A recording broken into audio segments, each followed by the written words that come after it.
আজহারি আজহারি ভাইকে বাংলাদেশে আমি তো এনেছি। আজহারি আমি নেই, আজহারিও নেই। এই কাজী না থাকলে আজহারি থাকতে পারবে না, থাকবে না। আজহারি সাহেব একবার আসছিল, বাংলাদেশে আসছিল, মাসখানিক থেকে চলে গেছে। তখন আমি দুবাই, আমি খবর পেয়েছি উনি আসছিল। কিন্তু কাজী ছাড়া আজহারি থাকবে না, থাকতে পারবে না। আমি আসছি 5ই নভেম্বর, আজহারি ভাই আমারে ফোন দিলেন, ওস্তাদ জি আপনি এসেছেন, আল্লাহ তাআলা তার নিরাপত্তার চাদরে আপনাকে ঢেকে দেন, আপনাকে আল্লাহ হেফাজতে রাখেন। সে আমার বক্তৃতা শুনতেছিল। আমি তো, আকাশ যেহেতু ক্ষিপ্ত, আমি তো ঠান্ডা হব না। আকাশের মালিক খুব রাগান্বিত এখন, তা আমি কি ঠান্ডা হব? আমি হিটের উপর থাকবো, কত বছর থাকবো সেটা উনি জানে। আমি বলছিলাম আমাদের ভাই বাংলাদেশের হ্যামিলনের বাঁশিওয়ালা আজহারি ভাইয়ের কথা বলছিলাম, ঠিক না? হ্যামিলনের বাঁশিওয়ালা কে? মিজানুর রহমান আজহারি। 5ই নভেম্বর আজহারি ভাই আমাকে লিখেছিলেন ওই কথাটা, যে ওস্তাদ আপনি গিয়েছেন শুনেছি, ভালো লাগছে, আল্লাহ নিরাপত্তার চাদরে ঢেকে দিন। 6ই নভেম্বর আমি লিখেছিলাম, প্রিয় আজহারি আলহামদুলিল্লাহ আমি এসেছি, তোমাকেও আসতে হবে। সাগরে যতই উত্তাল তরঙ্গ থাকুক, 7 সাগরের মাঝিকে তার জাহাজ ভাসাতেই হবে। যে সাইক্লোন বাংলাদেশে ঘুরতেছে, আমাদের আজহারি ভাই চতুর্দিকে লক্ষ লক্ষ জনতা নিয়ে সেই সাইক্লোনের নেতৃত্ব দিচ্ছেন কিনা? এরা সব বাংলাদেশের স্বাধীনতার সৈনিক ইনশাআল্লাহ। ও ভাইয়েরা, আমি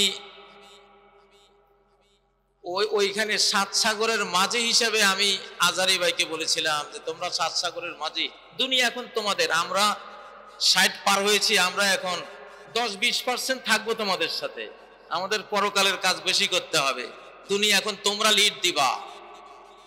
আলহামদুলিল্লাহ 7 সাগরের মাঝি, 7 সাগরের মাঝি কি মানে বাংলাদেশ থেকে গোটা বিশ্ব নেতৃত্ব এখন তৈরি হবে ইনশাআল্লাহ। ওয়ার্ল্ড তাজদিদ পার্টি, সারা বিশ্ব সংস্কার পার্টি, আধ্যাত্মিক যে গ্রুপটা, এটা এখন বাংলাদেশে বিরাজ করছে, সারা বিশ্বে ছড়াবে ইনশাআল্লাহ। এই জন্য ফিজিক্যাল যারা কাজ করবে, কোটি কোটি বাংলাদেশের জনগণ, তাদের ভয়ের কোনো কারণ নাই ইনশাআল্লাহ, পরাজয়ের কোনো সম্ভাবনা নাই। নির্ভীক চিত্তে আপনারা কোরআনের কথা বলবেন, আমরা কোরআন ছাড়া আর কোনো কিছু মানি না। এবারের ভোট, একটা ভোটও কোরআনের বাইরে আমরা দিতে দেব না ইনশাআল্লাহ, বলবে না। এবার যদি তোমরা কোরআনের বিরুদ্ধে ভোট দিবার মনস্থ করো, দেশে নির্বাচন হবে না, যুদ্ধ হবে। আকাশ থেকে প্রোগ্রাম হয়ে আসবে, কিছু করার নাই। আর যদি যুদ্ধ ছাড়াই তোমরা কোরআনকে কবুল করি না, হয়তো আল্লাহ তাআলা যুদ্ধ মাফ করতে পারেন। এবার কোরআন আসবে ইনশাআল্লাহ। আলেমরাই অর্ধ পৃথিবীর মুসলিম জাহান জয় করার নায়ক জয় করে দিয়েছেন। সাহাবায়ে কেরাম অর্ধ পৃথিবী জয় করে দিয়েছেন, তারা সব উলামা, সব কি উলামা। জালিমের শাসন শেষ, আলিমের শাসন শুরু হবে। জালিমের শাসন শেষ, আলিমের শাসন শুরু হবে। কারো এখানে মনক্ষুণ্ণ হওয়ার কিছু নেই, যেই কোনো মুসলিমই তিনি ইলম চর্চা করে আলেম হয়ে যেতে পারে, কোরআন হাদিস চর্চা করে তিনি আলেম জ্ঞানী হয়ে যেতে পারেন। 2024-এ সবকিছু পাল্টে গেছে। এটা একটি তাজদিদি সন, মুজাদ্দিদি সন, সংস্কারের সন, গোটা বিশ্বকে বদলে দেওয়ার একটি সন, একটি শান। সাধারণ বিষয় না, 2024 সাধারণ বিষয় না। ইন্নাল্লাহা ইয়াবআসু লিহাযিহিল উম্মাহ আলা রা'সি কুল্লি মিআতি সানাতিন মান ইউজাদ্দিদু লাহা দীনাহা। আল্লাহ তাআলা এই উম্মতের প্রতি 100 বছরের মাথায় এমন ব্যক্তিবর্গকে পাঠাবেন যারা এই উম্মতের জন্য ইসলামকে রিনিউ করে দেবে, তাজদীদ করে দেবে, নবায়ন করে দেবে। বিশ্বের সাথে কোরআন কিভাবে ম্যাচিং করে, হাদিস কিভাবে ম্যাচিং করে, ইসলাম কিভাবে চিরসবুজ চির নতুন হয়ে মডার্ন থাকে, চির আধুনিক থাকে, এই ম্যাচিং এর কাজটা প্রতি 100 বছরের মাথায় আল্লাহর পক্ষ থেকে প্রেরিত একদল উম্মতে মুহাম্মাদিয়ার সদস্যরা করে দেবে। সেই কাজটি বাংলাদেশে সংগঠিত হয়েছে 2024 সালে সাধারণ সাল্লা। এটি আল্লাহর সাল। কার সাল? আল্লাহর সাল। وأرسل عليهم طيرا أبابيل। আল্লাহ যখন মুহাম্মদ সাল্লাল্লাহু আলাইহি সাল্লাম আসবেন, প্রস্তুতি নিচ্ছে আকাশ, প্রস্তুতি নিচ্ছে জমিন, তখন নবী বিরোধী একটা শক্তি এসে কাবা ধ্বংস করার উপক্রম করেছিল। আল্লাহ ঝাঁকে ঝাঁকে পাখি দিয়ে তাদেরকে ইতিহাস বানিয়ে দিলেন। ঠিক নয় কি? বাংলাদেশেও 2024-এ এমনটি হয়েছিল। এক বিশাল আব্রাহা বাহিনী, হস্তি বাহিনী, অত্যাধুনিক সকল মারণাস্ত্র নিয়ে রাষ্ট্রকে দুর্বৃত্ত বানিয়ে সমস্ত রাষ্ট্রীয় বাহিনীগুলোকে খুনি বাহিনী বানিয়ে রাষ্ট্রের যেসব অস্ত্র শস্ত্র রাষ্ট্র রক্ষার জন্য বহিঃশত্রুদের বিরুদ্ধে লড়াইয়ের উদ্দেশ্যে কেনা হয়েছে, সেসব অস্ত্রের ব্যারেল ঘুরিয়ে দিয়েছিল এই দেশের বাংলাদেশের দামাল ছেলেদের বুকের দিকে। ঠিক নয় কি? সেই আব্রাহা বাহিনী, হস্তি বাহিনী আমরা দেখলাম 1450 বছর পরে আরেক হস্তি বাহিনীর পতন কিভাবে হয়েছে এই বাংলাদেশের বুকে। আলহামদুলিল্লাহ আমরা দেখেছি তো। প্রিয় ভাইয়েরা, 2024-এর আগের রাজনীতি আজকে অচল। অনেকের খারাপ লাগতেছে আমি জানি, আমার কিছু করার নাই, আমি জানি এটা অচল। আইয়ুব খানের অচল পয়সা। 24-এর আগের রাজনীতিগুলি এখন কি? আইয়ুব খানের অচল পয়সা, চলবে না। তাজদীদ যখন আল্লাহ করেন, নবায়ন যখন করেন, আগের গুলি সব রহিত হয়ে যায়। তাজদীদি সাল কেমনে? যে হাদিসটি বললাম ইবনে মাজার হাদিস, 100 বছর ইসলামের কোন বিধান, ইসলামের কোন সংবিধান, ইসলামের কোন বাহু, কোন অঙ্গ, কোন বিভাগ সর্বোচ্চ 100 বছর গায়েব থাকতে পারে। 100 বছরের মাথায় আবার জেগে উঠবে।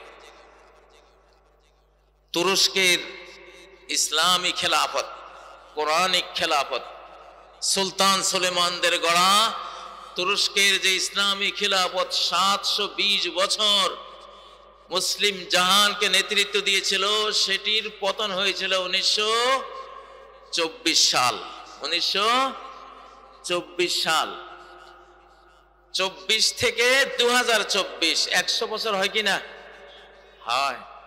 তাহলে 100 বছর আগে হারানো খেলাফত, 100 বছর আগে হারানো ইসলামী শাসন ব্যবস্থা, 100 বছর আগে হারানো কোরআনিক সংবিধান অবশ্যই 100 বছর পরে ফেরত আসবেই। সেটা ফেরত এসেছে বাংলাদেশে। লিল্লাহিত তাকবীর। নরসিংদীর তাকবীর হয় নাই, নরসিংদীর কারাগার ভাঙ্গা তাকবীর এটা না, কে পারবে নরসিংদী তাকবীর দিতে?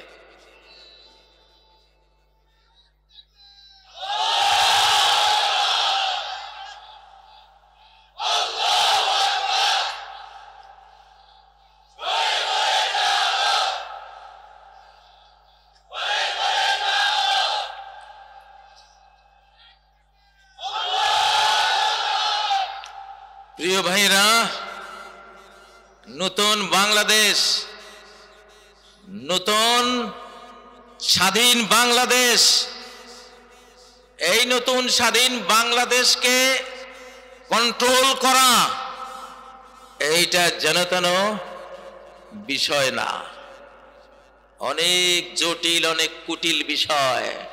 সরাসরি আমি জানি, কোরআন থেকে জানি, হাদিস থেকে জানি, আমাদের এই যুগটি সরাসরি আল্লাহর নিয়ন্ত্রণের যুগ, আল্লাহর কন্ট্রোলের যুগ, আল্লাহর সরাসরি নির্বাহী ক্ষমতার প্রয়োগের যুগ।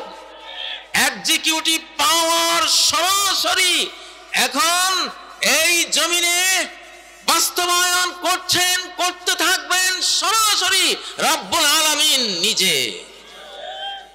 ও ভাইরা, কারণ যখন নূহ আলাইহিস সালাম জাহাজ তৈরি করলেন, ওই সময় থেকে সময়টা আল্লাহ তার নিয়ন্ত্রণে নিয়েছিলেন। জাহাজে ঈমানদারদেরকে তুলে নিয়েছিলেন, বেঈমানদেরকে মহাপ্লাবন দিয়ে ডুবিয়ে দিয়েছিলেন, ঠিক নয় কি? ওই ডুবানোর কাজটা কি নূহ আলাইহিস সালাম করেছিলেন? ঈমানদাররা করেছিল? কে করেছিল? সরাসরি আল্লাহ। নমরুদকে পঙ্গু মশা দিয়ে, বিশ্ব শক্তি নমরুদকে শক্তিহীন একটি মশা দিয়ে বিদায় করার কাজটি কে করেছিলেন? সরাসরি কে করেছিলেন? আল্লাহ।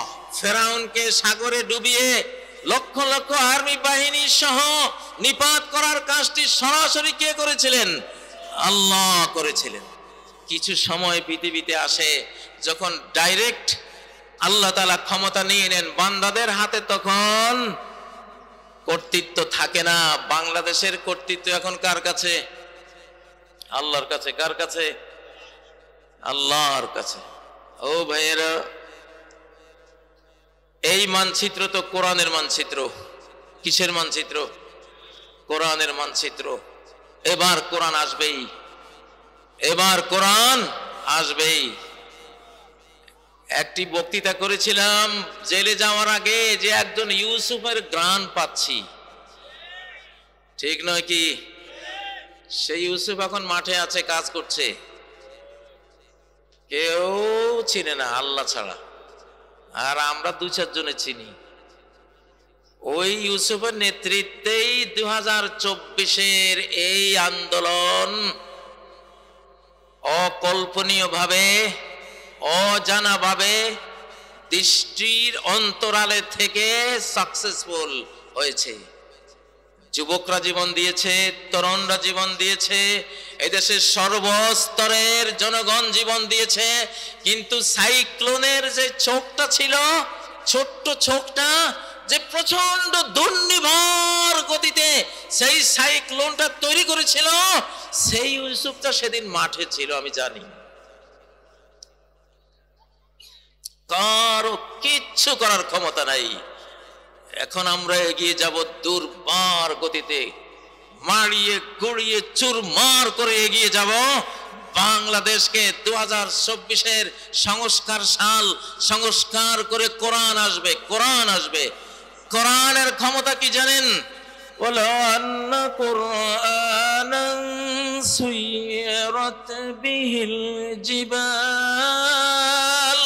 এমন কোরআন, যেই কোরআন দিয়ে যদি পাহাড়গুলো উড়িয়ে দিতে চাও, পাহাড়গুলি উড়িয়ে দেওয়া যাবে।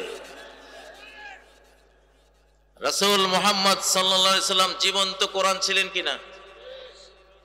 তিনি কি ছিলেন? আমাদের কোরআনের কপি, এটা হলো হার্ড কপি। এই হার্ড কপি নাজিল হওয়া কপি না, নাজিল হওয়া কপি এখানে। এই কোরআনই একমাত্র কিতাব আকাশ থেকে ইলেকট্রনিক কপি নাজিল হয়েছে। নূরানি কপি নাজিল হয়েছে, সফট কপি নাজিল হয়েছে নবীজির বুকে। এই জন্য এই উম্মতের কোরআনের আসল কপি হলো হাফেজরা। প্রকৃত কোরআনের কপি হলো কারা? হাফেজরা। ইলেকট্রনিক কোরআন, ইলেকট্রনিক কোরআন, ইলেকট্রনিক কোরআন থেকে এই কোরআন লেখা হয়েছে। নবীজির বুকে আসা কোরআন থেকে এই কোরআন লেখা হয়েছে। এটাও কোরআন, এটাও কোরআন, বাট এটা আকাশ থেকে এই অবস্থায় নাজিল হয়নি, এটা সফট আকারে নবীর সিনায় নাজিল হয়েছে। ফি সুদুরিল্লাযিনা উতুল ইলম, এটা হলো জ্ঞানীদের সিনায় সংরক্ষিত কিতাব। আনাজিলহুম সুদুরহুম, শেষ উম্মতের ইনজিল হবে, কিতাব হবে তাদের সিনা। নাযালাহু আলা কলবিক, তোমার কলবের উপরে এই কোরআন সফট কপি রূপে, নুসখা নুরানিয়া রূপে, ইলেকট্রনিক কপি রূপে আল্লাহ নাজিল করেছেন। কে নাজিল করেছেন? এই জন্য আপনার ঘরে একটা হাফেজ ছেলে থাকা মানে এক কপি কোরআন আপনার ঘরে আছে। আল্লাহু আকবার। বাংলাদেশে 25 লক্ষ কপি কোরআন আছে, ইলেকট্রনিক কপি। 25 লক্ষ হাফেজ, 25 লক্ষ হাফেজ, জীবন্ত কোরআন। সূরা তালাকের 10 নম্বর 11 নম্বর আয়াত ক্লিয়ার করে দিয়েছেন, قد أنزل الله إليكم ذكرا رسولا, আল্লাহ তোমাদের প্রতি একটা জিকির, একটি কোরআন স্মরণিকা নাজিল করেছেন। সেই জিকিরটা কি? রাসূলা, রাসূল নিজে। আল্লাহু আকবার। মূল কোরআনের কপি কে? রাসূল নিজে। এই জন্য যখন চাঁদের দিকে শুধু ইশারা দিয়েছিলেন, 2 ভাগ হয়ে গেছে কিনা? 2 ভাগ হয়েছে। চাঁদকে দ্বিখণ্ডিত করেছে কিসে? জীবন্ত কোরআন মুহাম্মদ সাল্লাল্লাহু আলাইহি ওয়াসাল্লামের শাহাদাত আঙ্গুলি, এই আঙ্গুলির ইশারায় ওটা 2 ভাগ হয়ে গেছে। এই কোরআন এই ক্ষমতা রাখে আকাশ ছিন্ন ভিন্ন করে দেবে, জমিন চূর্ণ বিচূর্ণ করে দেবে, নক্ষত্র চাঁদ সূর্য তারা খসিয়ে দেবে। এই কোরআনে সেই ক্ষমতা আছে কিনা? ইযাস সামাউ ফাতারাত ওয়া ইযাল কাওয়াকিবু ইনতাসারাত ওয়া ইযাল বিহারু ফুজ্জিরাত। এগুলি কিসের আয়াত? আকাশ বিদীর্ণ হবে। কে বলছে? আল্লাহ তো বলছেন। কোথায় বলছেন? কোরআনে। এই পাওয়ারটা কোরআনে আছে কিনা? আকাশ বিদীর্ণ হওয়ার আয়াত কোরআনে। এই কোরআন দিয়ে যেদিন ওই সময়টা আসবে এটা বিদীর্ণ হয়ে যাবে, কোরআন না থাকার কারণে। কোরআন উঠে যাবে এই কারণে, কোরআনের বিরহের কারণে আকাশ ফেটে চূর্ণ বিচূর্ণ হয়ে যাবে। এটি কোরআনের নেগেটিভ পাওয়ার। ও ভাইরা, সেই কোরআন চান কিনা আপনারা? এখন সূরা কুরাইশ আসতেছে, সূরা কুরাইশের আগে সূরা ফিল আসবে। সূরা কুরাইশ আসতেছে, তার আগে কি আসবে? সূরা ফিল আসবে। ফিলের মধ্যে কি? ধ্বংস। ফিলের মধ্যে কি? ফাজালাহুম কাসফিম মাকুল, চর্বিত ঘাসের মতো 60,000 বাহিনীকে নাস্তা নাবুদ করে দিয়েছেন। কে? আল্লাহ। লস অ্যাঞ্জেলসের আগুন কারা দেখেছেন? নিউ ইয়র্কের আগুন দেখেছেন? কে লাগিয়েছে? হ্যাঁ, লাগিয়েছে। শুরু হয়েছে। শেষ কোথায়? ও ভাইরা, আমার কথাগুলি আমি আসলে এখন ওয়াজ করি না, আমি ওয়াজ করি না, কতগুলি কর্মসূচি দেই আপনাদেরকে, কতগুলি কর্মসূচি দেই। দেশটা একেবারে আমরা কোরআনের দিকে নিয়ে আসবো ইনশাআল্লাহ। যত রাজনৈতিক দল আছেন বাইরা সবাই তো কালেমা পড়া মুসলমান নাকি? কালেমা পড়া মুসলমান না? মরতে হবে কিনা? দাফন কাফন করা লাগবে? কবরের সুয়াল জবাব হবে? মার রব্বুকা ওয়া মা দীনুকা ওয়া মান ওয়া নাবিয়্যুক প্রশ্ন হবে। উত্তর আসবে কি দিয়া? কোরআন দিয়া। ও ভাইরা, এখন আপনাদের জন্য কর্মসূচি হলো এইবারে সকল রাজনৈতিক দলের কাছে আমাদের এখন উপদেশ হলো সবাই আপনারা ধীরে ধীরে কোরআন গ্রহণের মানসিক প্রস্তুতি নেন। ইনশাআল্লাহ মানসিক প্রস্তুতি নেন। সামনে এমন মার আসতেছে বাংলাদেশে, যদি আপনারা কোরআনের জন্য মানসিক প্রস্তুতি নেন, বাংলাদেশে কত কোটি মানুষ মারা যাবে আল্লাহ ছাড়া কেউ জানে না। কত কোটি মানুষ বাংলাদেশ থেকে চলে যাবে আখেরাতে, এটা আল্লাহ ছাড়া কেউ জানে না। এবার আল্লাহ বড় প্রতিশোধ নেবেন যে এইবার বাংলাদেশের জনগণ তোদেরকে স্বাধীনতা দিয়েছি, এবার কোন রাষ্ট্রের সহায়তা তোদের লাগে নাই, আকাশ থেকে ডাইরেক্ট কত লক্ষ ফেরেশতা যে সেই 5ই আগস্ট বাংলাদেশের জমিনে কাজ করেছিল সেটা তো আল্লাহ জানে। কত লক্ষ আল্লাহর মালায়েকা ফোর্স সক্রিয় ছিল, আল্লাহর কমান্ড গুলো নাযিল হচ্ছিল, সেটা আল্লাহ জানেন। এবার আপনারা মালিক, আপনারা সরকার, সিদ্ধান্ত নেয়ার সম্পূর্ণ পাওয়ার এবার আপনাদের হাতে দিয়েছেন। এইবার যদি কোরআন ভোট না পায়, কোটি কোটি মানুষ সেই অপরাধে গুরুস্থানে চলে যাবে। এবার বলে দিলাম লিল্লাহি তাকবীর, লিল্লাহি তাকবীর। মুজাদ্দিদি সাল 2024 সাল কি সাল? তাজদিদি সাল, সংস্কারের সাল। সংস্কার করেন, সব সংস্কার করেন, নিজেকে সংস্কার করেন যে আল্লাহ তোমার রাজনীতি ছাড়া কারো রাজনীতি আর করব না, আল্লাহর রাজনীতি ছাড়া কারো রাজনীতি করব না। ও ভাইয়েরা, আলা লাহুল খালকু ওয়াল আমর, সৃষ্টি যার, আইন তার, সৃষ্টি যার, আইন তার। এই বাংলাদেশ জয় করেছিলেন ইখতিয়ার উদ্দিন, মৌলানা ইখতিয়ার উদ্দিন মোহাম্মদ বখতিয়ার খিলজি মৌলানা ছিলেন। ওই যুগে কোন স্কুল ছিল না, সব মাদ্রাসা শিক্ষিত ছিল, ঠিক নয় কি? ইখতিয়ার উদ্দিন বখতিয়ার খিলজি মাস্টার ছিলেন না মৌলানা ছিলেন? মৌলানা ছিলেন।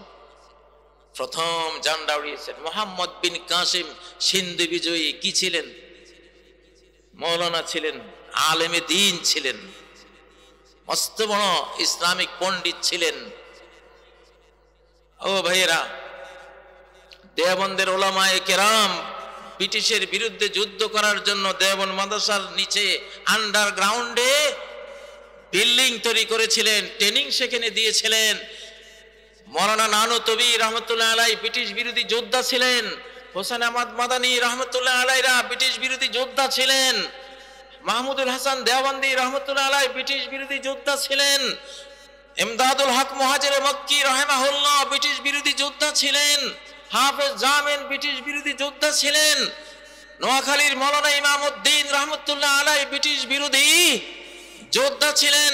55,000 আলেম গাছে গাছে এই ভারতবর্ষে ফাঁসিতে ঝুলেছিল ব্রিটিশদের দ্বারা। একমাত্র অপরাধ কি ছিল? স্বাধীনতার দাবি। মুসলিম, এই ভারত ছিল মুসলিম ভারত, মোগল শাসনাধীন মুসলিম ভারত, ইসলামকে ফিরিয়ে আনার জন্য তারা যুদ্ধ করেছিলেন, লড়াই করেছিলেন। আমাদের রমনা পার্ক, ঢাকা রমনা পার্ক, এটা এখানে আম গাছে গাছে ব্রিটিশরা ফাঁসিতে ঝুলাতো আলেমদেরকে, ঠিক নয় কি? অর্ধ পৃথিবী জোড়া যে মুসলিম সাম্রাজ্য, এটা আলেমদের তৈরি। কাদের তৈরি? আর এখন যে গোটা পৃথিবী ইনশাআল্লাহ আলেমদের হাতে আসবে, গোটা পৃথিবীতে লা ইলাহা ইল্লাল্লাহ মুহাম্মাদুর রাসূলুল্লাহর পতাকা উড়বে, গোটা পৃথিবী ব্যাপী কোরআনের শাসন চলবে। আমেরিকা, ইউরোপ এবং এশিয়া, অস্ট্রেলিয়া, বাংলাদেশ, ভারতবর্ষ জুড়ে, গোটা বিশ্ব জুড়ে এখন ইসলামী খিলাফত, শেষ খিলাফত। সুম্মা তাকুনু খিলাফাতান আলা মিনহাজিন নবুওয়া, নবুয়ত স্টাইলের রহমতে ভরা, বরকতে ভরা, মানব কল্যাণে ভরা ইসলামী খিলাফত এখন দোরগোড়ায় ইনশাআল্লাহ। আমরা প্রত্যেকেই জীবন দিয়ে, সম্পদ দিয়ে, সব কিছু বিলীন করে দিয়ে ওই খেলাফতের এক একজন সৈনিক রূপে ডাক আসলে ময়দানে ঝাঁপিয়ে পড়বো ইনশাআল্লাহ। আমরা রেডি আছি, প্রস্তুত আছি। লিল্লাহে তাকবীর। ও ভাইয়েরা, আমি আপনাদেরকে কতগুলি ধারণা দেই নাই, আমার এই কথাগুলি একটাও ধারণা না। কাউন্ট ডাউন নিচের দিকে যাবে, নিচের দিকে যাবে। এটা একটা ওয়াজ না, এটা একটা কর্মসূচি ঘোষণা করে গেলাম ইনশাআল্লাহ। কথাগুলি খুব রহস্যময়, তো আমি খুব ইমোশনাল মানুষ। আমার ইমোশনাল যখন আমি হই, তখন এই পৃথিবীর আমার সামনে কি 100 কোটি মানুষ না 500 কোটি মানুষ না বিমান, কামান না নিউক্লিয়ার বোম আমার হিসাবে থাকে না। এই আবুল কালামদেরকে নিয়ে 1991-তে না তাসলিমা নাসরিন বিরোধী, বেলানগরে তাসলিমা নাসরিন বিরোধী 91-তে না, সেই মিছিলে ওই যে কারখানার ভিতর থেকে আমাদেরকে আক্রমণ করেছিল, রামদা, বল্লম, কিরিজ, বিভিন্ন কিছু নিয়ে। সেদিন মিছিলের দায়িত্বে আমি ছিলাম, মিছিলের দায়িত্বটা আমার। তখন আমি স্বরাষ্ট্রমন্ত্রী জামিয়া কাসেমিয়ার, হোস্টেল সুপার। স্বরাষ্ট্রমন্ত্রী মানে কি? Hostel super. তা আমার দায়িত্বে শত শত ছেলেরা বেরিয়েছে, ওখানে অনেক লড়াই, অনেক যুদ্ধ হয়েছে। আমি ছাত্রদেরকে সামনে দিতে দিতে আমি পিছে একা হয়ে গেছি, লিডার একা হয়ে গেছে। তো আমি একা হলে আমি তখন সম্ভবত আমি আকাশের প্রোটেকশনে চলে যাই। একটা কারণ আছে এখানে, ও সেই কারণটা পরে আপনারা কোনো এক সময় হয়তো যদি বলি বলবে, আর না বললে নাই, আখেরাতে গিয়ে দেখবেন। তো সেদিন হঠাৎ আমি একটা আওয়াজ শুনলাম, মার, কমান্ড। একটা কমান্ডার তার একটা সৈনিককে বলতেছে মার। কিরে, এখানে তো আমি ছাড়া কেউ নেই, মার বললো কারে? আমি পিছন দিকে তাকাই, দেখি কিরিজ, এত বড় কিরিজ নিয়ে একজন আমার পিছনে, 2-3 হাত। সেখানে আবুল কালামও নাই, ওই যে আমার ছাত্ররা কেউই তো নাই, আমি একা হয়ে গেছি। ওরা চলে গেছে আমার থেকে 200-300 গজ দূরে ব্রিজের উপরে, আর আমি ভেলানগর। ওখানে পুলিশ লাঠি চার্জ করতেছে, মারামারি করতেছে, ব্যারিকেড হয়ে গেছে, আমি একলা। আমার লাল রুমাল এইভাবে পেছানো হাতে, এখানে এইভাবে যাচ্ছি। এখন যখন ও আমাকে, আমি দেখলাম যে মার বলছে, এখন সে আঘাতটা করে কিরিজ। আমি জীবনে কিরিজ আর দেখিনি এত বড়। আমি বললাম হঠাৎ করে, আমি পিছনে দিকে তাকাই, যখন ওরা দেখছি আমার দিকে এইভাবে আসতেছে, ঠা মারি ফেলাবো। আমি পকেটে হাত দিছি। কেন পকেটে হাত দিছি আমি জানি না, আমার পকেটে কিছু না, হাতেও কিছু নাই। ও বুঝছি হুজুরের পকেটে কিছু একটা আছে মনে হয়।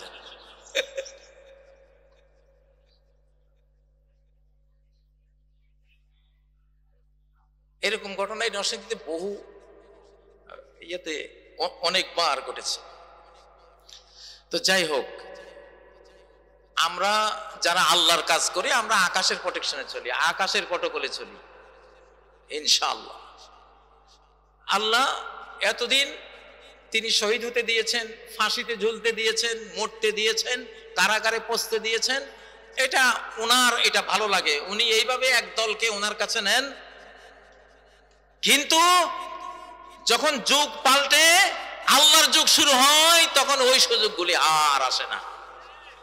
এখন আর সেই সুযোগটা নাই ইনশাআল্লাহ। এখন কেউ মারতে আসলে মারা পড়বে, যারা মারতে আসবে তারা মারা পড়বে ইনশাআল্লাহ। হাড্ডাহাড্ডি লড়াই চলবে, কারণ এখন কার যুগ? শাহানশাহর যুগ, রাজাদিরাজের যুগ, আল্লাহর যুগ। আল্লাহর যুগ যখন শুরু হয়, তখন এই শক্তির সামনে যারাই আসে তাসের ঘরের মতো উড়ে চলে যায়। ঠিক না? টিকবে না ইনশাআল্লাহ। এই জন্য বাংলাদেশের জনগণ, আমরা আপনাদের ভালোবাসি। আমাদের এক এক ওয়াজ মাহফিলে 10, 20, 15, 25 লক্ষ আপনারা যান। ঠিক ঠিক না? ঠিক না? আলহামদুলিল্লাহ।